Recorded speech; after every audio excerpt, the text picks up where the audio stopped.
Sawadika, bonjour à tous, bienvenue dans une nouvelle vidéo sur ma chaîne Kathleen à Phuket. Vous rêvez d'acheter une villa ou un condo à Phuket, est-ce une bonne ou une mauvaise idée? Beaucoup d'expatriés hésitent entre acheter et louer en Thaïlande et certains font des erreurs qui leur coûtent très cher. Aujourd'hui, je vais vous expliquer tout ce que vous devez savoir avant de vous lancer. Allez, c'est parti pour la vidéo de la semaine. Tout d'abord, je vous souhaite la bienvenue dans ce nouveau magnifique décor pour mes prochaines vidéos YouTube. Donc, j'ai un nouveau studio vidéo et aussi pour vous recevoir si vous venez à Phuket et que nous allons faire des consultations conseils expatriation ensemble. D'ailleurs, si vous souhaitez réserver un rendez-vous avec moi, vous pouvez le faire sur mon site internet kathleen-phuket.com.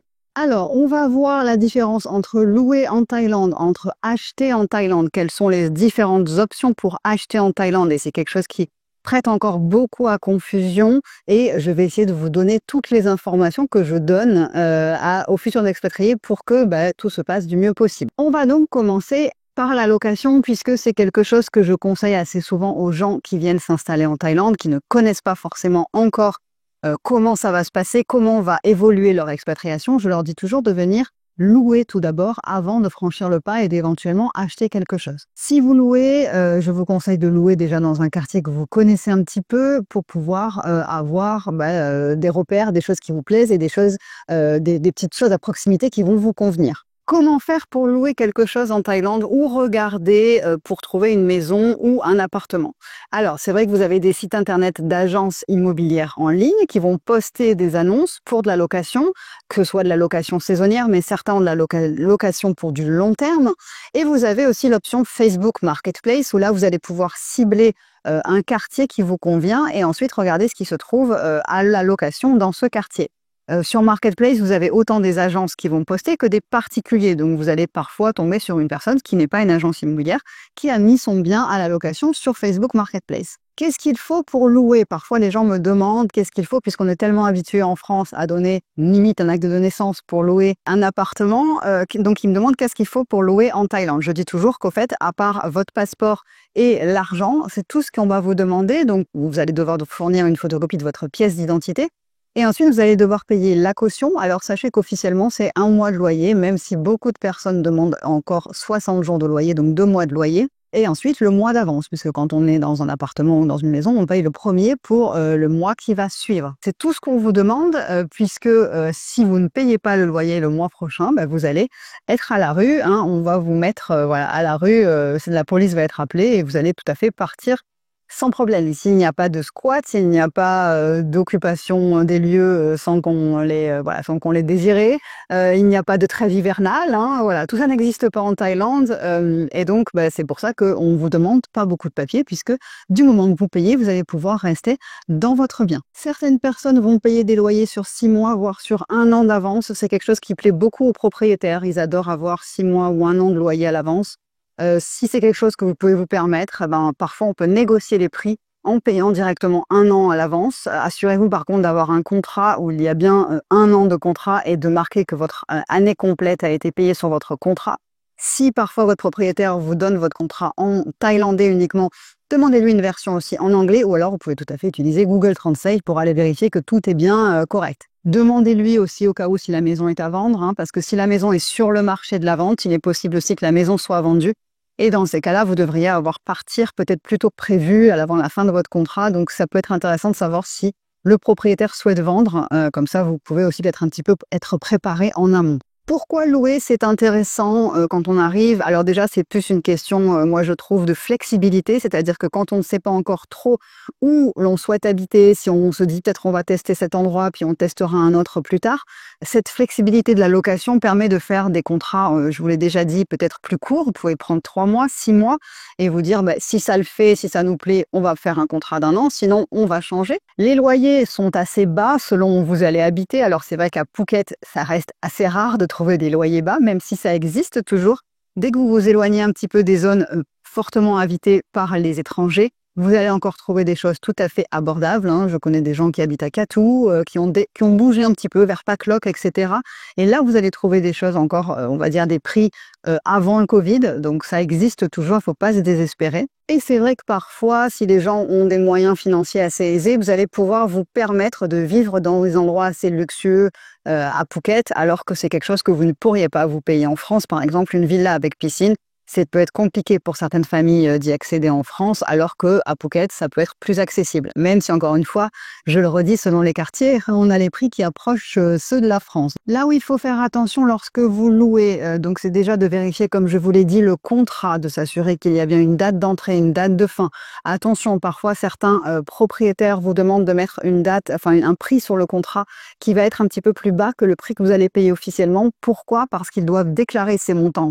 On va dire, c'est pareil chez nous, hein, c'est-à-dire on déclare nos loyers en France, donc on les déclare aux impôts et on va payer des impôts dessus. Donc eux, c'est pareil, donc ils peuvent demander une partie déclarée sur leur bail et une partie en espèces. Donc ça, c'est à vous de voir si vous acceptez ou non, parce qu'en gros, pour vous, si vous n'avez pas grand-chose à y gagner, c'est lui qui va avoir ses impôts qui vont être baissés. Nous, en tant que locataires, on n'a pas de taxe d'habitation, donc ça ne nous intéresse pas forcément. Il faut faire aussi attention à ce qu'il y a écrit dans le bail de location. Alors ici, c'est pas aussi carré, on va dire, que ce que ça allait chez nous, c'est-à-dire ce sont des baux que les propriétaires vont trouver sur Internet, un modèle de bail, on va dire, typique et qui n'est pas forcément adapté à tout. On voit parfois des choses qui sont pas forcément compréhensibles dans un bail. Il y a toujours écrit que vous ne pouvez pas changer les choses dans votre appartement, dans votre maison. Ça, c'est à voir avec le propriétaire, s'il est d'accord, si jamais vous souhaitez repeindre, si jamais vous souhaitez mettre des tableaux, si jamais vous souhaitez qu'il reprenne certains meubles, parce qu'il faut aussi savoir qu'ici, toutes les locations, on va dire 95% des locations sont déjà meublées et sont meublées souvent de manière pas très très jolie. Donc, si vous avez certaines choses que vous souhaitez que le propriétaire reprenne, vous pouvez lui demander. Normalement, il accepte, hein, c'est pas un problème. Donc voilà, tout ça, il faut quand même bien regarder le bail et peut-être même confirmer avec lui, par exemple. Est-ce que si les clims, c'est à moi de l'entretenir ou est-ce que vous incluez une révision des climatiseurs tous les 6 mois? Voilà, des petites choses pour anticiper les problèmes, parce que vous verrez que dès qu'il se passe quelque chose par la suite, les propriétaires sont toujours réticents à payer ou à investir ou à dépenser dans leur appartement ou dans leur maison. Donc, si tout est mis au clair dès le début, vous savez ce qui vous revient de faire et vous savez ce dont lui est en charge pour pouvoir éviter des conflits par la suite. Autre inconvénient de louer, c'est-à-dire que ici, même si on a un bail d'1 an, on ne sait jamais si à la fin de ce bail, le propriétaire ne va pas décider de doubler, de tripler le loyer. Il n'y a pas de loi qui encadre les loyers, l'augmentation des loyers. Le propriétaire fait ce qu'il veut, comme il veut. Donc si à la fin de votre bail, généralement 1 mois seulement avant, il va vous dire qu'il augmente le loyer ou qu'il le double, hein, c'est arrivé là dernièrement, c'est à vous de voir si vous acceptez ou si vous n'acceptez pas. C'est vrai que ça donne une certaine précarité au niveau de la location, parce que avant, quand on louait en Thaïlande ou à Phuket, on louait une maison, les prix étaient assez corrects et on se disait je resterai 10 ans dans ma maison, il n'y a pas de problème, le loyer augmentera peut-être un petit peu. Maintenant, c'est vrai que les propriétaires font attention à l'offre et à la demande. Donc, vous avez parfois des personnes, pour ne pas les citer, hein, souvent des personnes qui ont plus d'argent, donc ça va être les Russes ici, qui vont proposer 2 voire 3 fois le montant du loyer au propriétaire. Et donc, le propriétaire, on va pas lui en vouloir, c'est lui qui va accepter et donc vous dire, si vous ne pouvez pas suivre cette augmentation, moi, je prends les autres.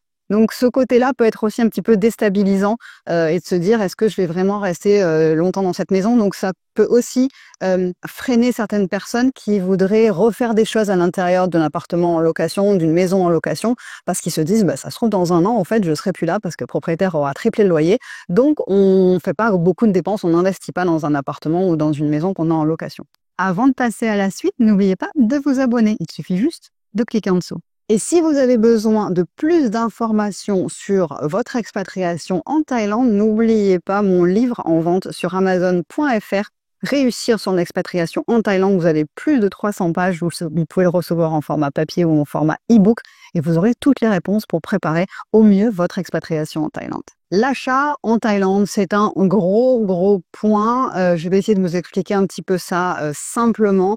Donc, il faut savoir que la loi interdit aux étrangers de posséder un terrain, donc une terre, en Thaïlande. C'est interdit, c'est dans la loi. Donc, quand vous entendez des gens dire « je suis propriétaire en Thaïlande », En vrai, vraiment légalement, non, ce n'est pas vrai, sauf sur certaines choses, je vais vous l'expliquer.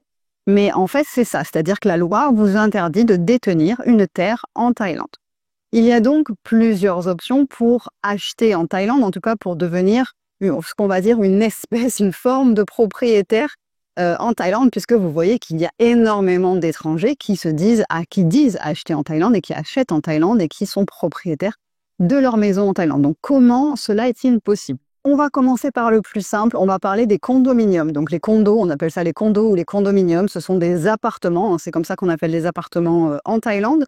Donc, quand vous voulez acheter un condo dans un immeuble complet, vous devez avoir 51% des appartements qui sont détenus par des Thaïlandais et 49% qui peuvent appartenir en pleine propriété à des étrangers, à des non-thaïlandais en fait.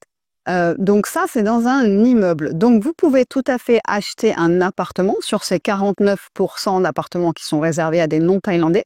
Là, vous pouvez l'acheter en votre nom propre. Vous pouvez le léguer en héritage, vous pouvez le revendre si vous souhaitez, il est à votre nom. La seule condition, il faut que l'argent provienne de l'étranger pour pouvoir acheter ces appartements.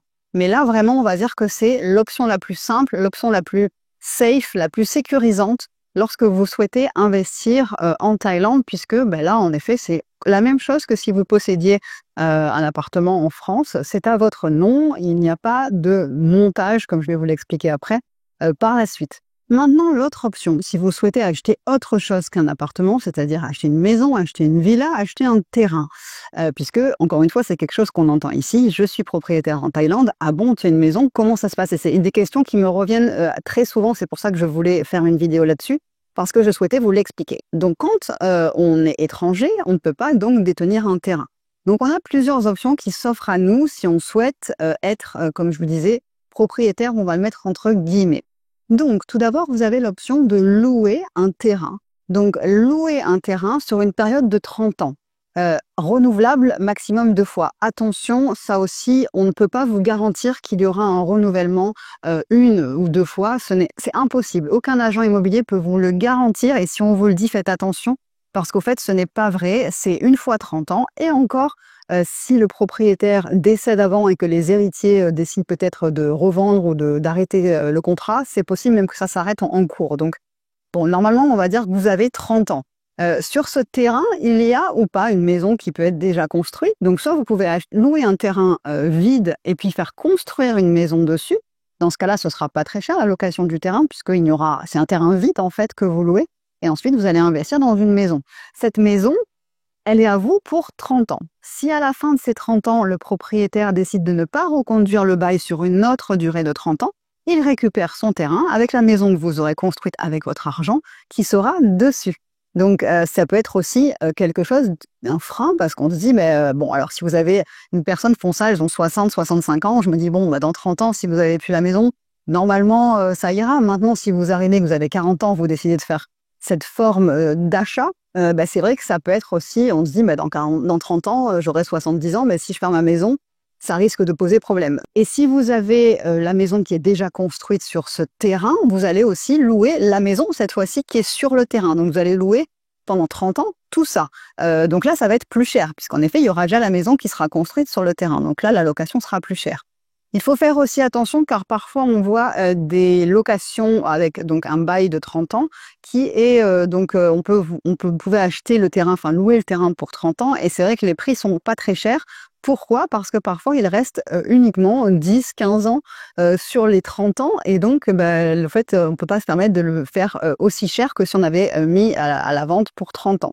Donc ça, c'est vraiment à vérifier de savoir combien de temps il reste sur ces 30 ans quand vous rachetez une maison comme ça qui est en location. En fait, vous rachetez un bail, en fait, c'est ça.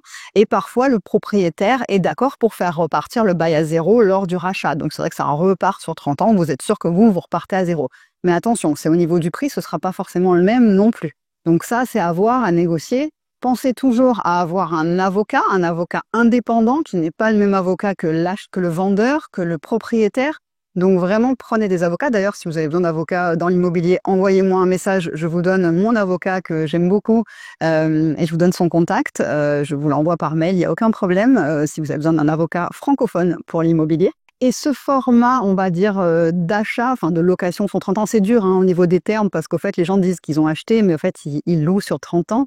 Et au fait, ce système peut être intéressant si vous aussi, si vous ne comptez pas y vivre. C'est-à-dire qu'imaginez, vous louez le terrain sur 30 ans avec ou sans maison, et cette maison qui est sur le terrain, vous allez la mettre en location sur du Airbnb ou sur de la longue durée, et vous allez habiter ailleurs, en location par exemple, ou vous avez acheté un petit appartement, quelque chose comme ça.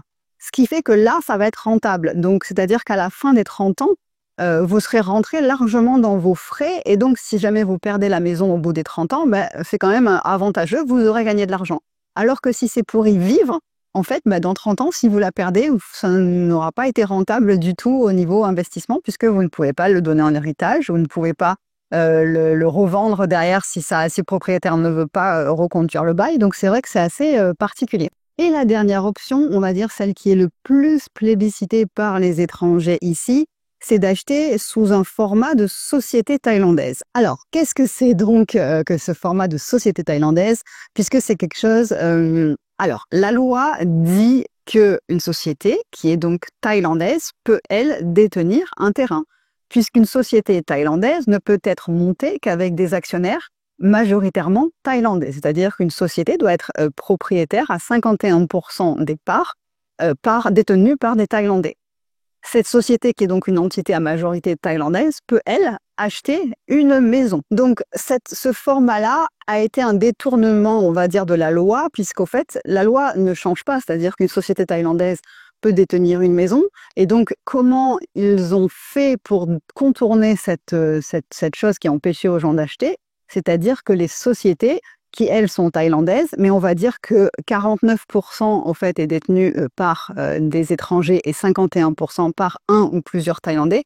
Cette société-là, qui est une société, on va dire, qui n'existe pas, qui est dormante, en fait, ce sont des sociétés qui ne fonctionnent pas. Ce ne sont pas des sociétés qui vont avoir des dépenses, des entrées d'argent, une société qui fonctionne comme là, la nôtre, par exemple, qui est une société qui marche tous les mois avec les factures, etc. Là, c'est une société, on va dire, dormante, avec la plupart du temps les actionnaires majoritaires thaïlandais, donc le ou les actionnaires majoritaires, n'ont jamais mis un centime dans l'investissement de la maison. Ce sont soit des gens que l'on connaît, à qui on a donné un petit billet, ce sont soit des gens qui ont juste prêté leur nom, ce sont soit des gens de la famille, parfois c'est l'épouse thaïlandaise qui a mis donc son nom dans la société. En gros, c'est assez compliqué, c'est assez risqué parce que non pas que parfois les gens me disent ah mais si les lois changent demain on va tous perdre les maisons qui sont sous ce format-là.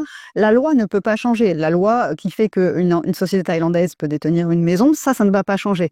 Ce qui peut être passé au microscope par les autorités, c'est de voir si la société thaïlandaise qui détient cette maison a déjà de un a vraiment une activité de société. Et de deux, est-ce que la personne, là où les personnes qui sont actionnaires majoritaires, est-ce qu'elles ont vraiment mis de l'argent dans cette société pour ensuite pouvoir acheter une maison? Donc c'est ça, au fait, qui pose problème. Et si jamais vous avez un contrôle, si jamais la Thaïlande se met à mettre le nez vraiment là-dedans, eh ben ça peut poser problème parce qu'en effet, la plupart, on va dire, moi je dirais, je ne sais pas combien de pourcentage, dites-moi combien vous pensez de personnes qui sont propriétaires sous ce modèle-là et où la personne n'a vraiment, le Thaïlandais n'a pas mis d'argent dans la société. En fait, c'est 99% des sociétés, pour moi, j'ai l'impression. Donc, au fait, ces sociétés-là peuvent être contrôlées et on peut mettre le nez dedans et se dire, au fait, voilà, il y a un problème. Et là, qui c'est qui est perdant? C'est vous, parce que vous n'êtes pas actionnaire majoritaire dans la société. Et voilà, donc on peut éventuellement, oui, tout perdre. Et je sais que c'est un modèle qui est un moyen de contourner cette loi que beaucoup de personnes ont utilisé ici et utilisent toujours. C'est quelque chose qui est toujours. On vend avec la société quand on vend une maison. On va transférer les actionnaires de la société, etc. Maintenant, c'est assez risqué et je sais que ça fait peur à beaucoup de monde. À raison, non pas à tort, à raison parce que c'est vrai qu'en plus, la Thaïlande contrôle un petit peu de plus en plus. C'est sûr, c'est l'appât du gain et certains Thaïlandais ont abusé, c'est-à-dire que là, on avait eu un cas à Phuket où il y avait une Thaïlandaise qui était actionnaire majoritaire dans 70 sociétés. Donc là, on sait très bien qu'elle n'a pas mis l'argent dans 70 sociétés. Donc, des sociétés immobilières, des sociétés aussi créées par des étrangers. Donc, c'est vrai que c'est des choses. Ensuite, ils ont eu un gros problème. Il y a eu je ne sais pas ce qui s'est passé par la suite, mais je pense que toutes les sociétés ont été dissoutes ou voilà, où il y a eu des soucis par la suite. Mais voilà, en fait, ce qui va attirer les autorités, c'est de se dire: «Attendez, là, cette personne, elle a autant de sociétés, il y a un truc qui va pas, c'est pas normal, on va aller mettre le nez dedans». Et c'est vrai que moi, enfin, alors nous, on n'a pas acheté, nous, on est locataires, hein, depuis 12 ans, on est locataires dans la même maison, donc nous, on compte pas acheter en Thaïlande. Mais c'est vrai que moi, si j'avais de l'argent à investir, et c'est ce que je recommande toujours aux gens qui me disent: «Bah, moi, j'ai un petit héritage» ou «Moi, j'ai vendu ma maison, qu'est-ce que je fais de mon argent, en Thaïlande?» Moi, je recommanderais toujours d'acheter un condominium à votre nom à 100%. Moi, pour moi, je suis quelqu'un qui suis très précautionneuse. J'ai très peur de tout ça. Je suis pas quelqu'un d'aventurier dans l'âme au niveau financier. Donc, j'ai besoin de choses sûres. Et je pense que pour moi, l'investissement le plus sûr, c'est acheter un condominium à 100% à votre nom. Attention, faire attention que le condominium existe déjà, qu'il soit pas sur plan, parce que là, ça commence à être compliqué, etc. Avec certaines conditions.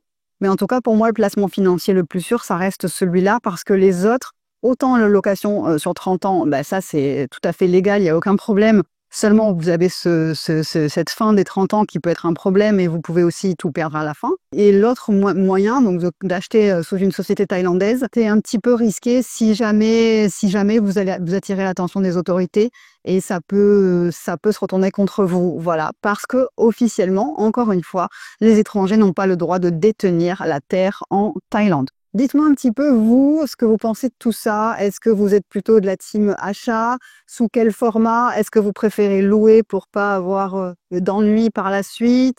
Dites-moi un petit peu parce que je sais que pour nous, francophones, investir dans de la pierre, comme on dit dans le langage courant, c'est quelque chose de rassurant. Alors qu'en Thaïlande, c'est quelque chose qui n'est pas forcément rassurant d'avoir un bien ici, en tout cas sous format, on va dire, d'une maison, pas d'un appartement. Et donc, je sais que pour les Français, parfois, ils veulent vraiment acheter, acheter, acheter parce que c'est quelque chose qui est vraiment ancré dans nos mentalités de Français d'être propriétaire.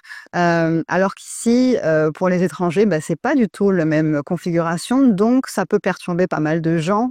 Et voilà, donc dites-moi un petit peu ce que vous en pensez, parce que cette question de qu'est-ce que je fais, j'achète, je loue une maison, j'achète un condo, je revends mon condo, je loue en société, enfin bref, on s'embrouille, on s'en mêle les pinceaux. Faites très attention aussi d'être accompagné par un bon agent immobilier, parce que je vous le dis encore et toujours, en Thaïlande, tout le monde peut être agent immobilier avec ou sans expérience. Donc, allez voir plusieurs personnes, essayez de voir des gens qui sont déjà passés par ces agents immobiliers-là et donc vous savez que tout s'est bien passé, etc. Parce que, encore une fois, ici, ça peut très vite tourner au cauchemar et à l'arnaque. Donc, il faut vraiment faire très attention à tout ça. Faites vérifier tout par un avocat tout le temps, quitte à en voir deux pour être sûr qu'on vous dit les choses correctes. Donc vraiment, c'est des gros montants là. On parle de gros montants. On parle pas d'acheter une petite voiture ou un petit scooter. Donc là, avant d'engager votre argent, faites vraiment votre travail de recherche en amont. Essayez de voir ce qui peut vous convenir selon votre situation et selon votre envie par rapport à la Thaïlande. Je vous remercie d'avoir suivi cette vidéo jusqu'au bout. Je vous souhaite une très très belle semaine et je vous retrouve samedi prochain 11h pour une nouvelle vidéo. Portez-vous bien.